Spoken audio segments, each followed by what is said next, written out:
Hi friends, മാമയാസ് food and ട്രാവലിലേക്ക് ഒരിക്കൽ കൂടി സ്വാഗതം. ഇന്ന് ഞാൻ വന്നിട്ടുള്ളത് ഒരു പുളിങ്കറി റെസിപ്പിയുമായിട്ടാണ്. ഇരുമ്പൻ പുളി കൊണ്ടുള്ള പുളിങ്കറി റെസിപ്പിയുമായിട്ടാണ് ഞാൻ വന്നിരിക്കുന്നത്. അപ്പോൾ നിങ്ങൾ എങ്ങനെ തയ്യാറാക്കാമെന്ന് നമുക്ക് നോക്കാം. ആദ്യമായി ഞാൻ ഇരുമ്പൻ പുളി ഇതുപോലെ കഴുകി വൃത്തിയാക്കി ചെറിയ ചെറിയ കഷ്ണങ്ങളാക്കി കട്ട് ചെയ്ത് വെച്ചിട്ടുണ്ട്. പിന്നെ ഒരു 10-15 അല്ലി ചെറിയ ഉള്ളിയും കുറച്ച് കറിവേപ്പില, 3-4 പച്ചമുളകും, അതുപോലെ ഇഞ്ചി വെള്ളുള്ളി അല്പം ചതച്ചതും വെച്ചിട്ടുണ്ട്. ഒരു നെല്ലിക്ക വലുപ്പത്തിലുള്ള വാളൻ പുളി പുതിർത്തി വെച്ചിട്ടുണ്ട്. അടുത്തത് ഒരു ചട്ടി എടുത്ത് നമുക്ക് ചൂടാക്കാം. അതിലേക്ക് കുറച്ച് വെളിച്ചെണ്ണ ഒഴിച്ചു കൊടുക്കാം. അല്പം ഉലുവയും അല്പം കടുകും കൂടെ ഇട്ട് കൊടുക്കാം.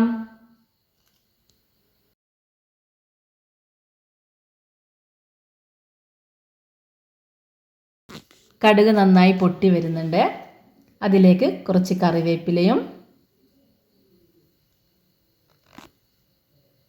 ഇഞ്ചി വെള്ളുള്ളി ചതച്ചതും പിന്നെ നേരത്തെ അരിഞ്ഞു വെച്ച ചെറിയ ഉള്ളിയും പച്ചമുളകും ആവശ്യത്തിനുള്ള ഉപ്പും കൂടെ ഇട്ട് കൊടുക്കാം. എന്നിട്ട് നന്നായി വഴറ്റിയെടുക്കാം.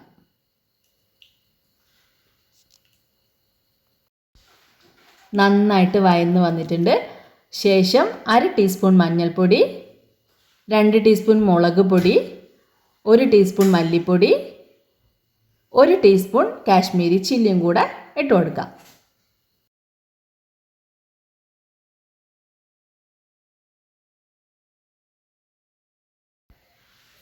മസാലപ്പൊടികൾ ഇട്ടതിന് ശേഷം ഫ്ലെയിം സിമ്മിലാക്കിയിട്ട് നല്ലോണം ഒന്ന് വഴറ്റിയെടുക്കാം.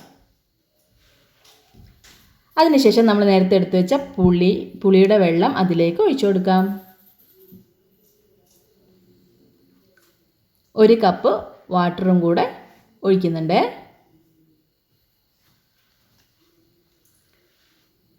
നന്നായിട്ട് തിളച്ച് വന്നിട്ടുണ്ട്. അതിലേക്ക് നേരത്തെ ചെറുതായി അരിഞ്ഞു വെച്ച ഇരുമ്പൻ പുളിയും കൂടെ ആഡ് ചെയ്യാം.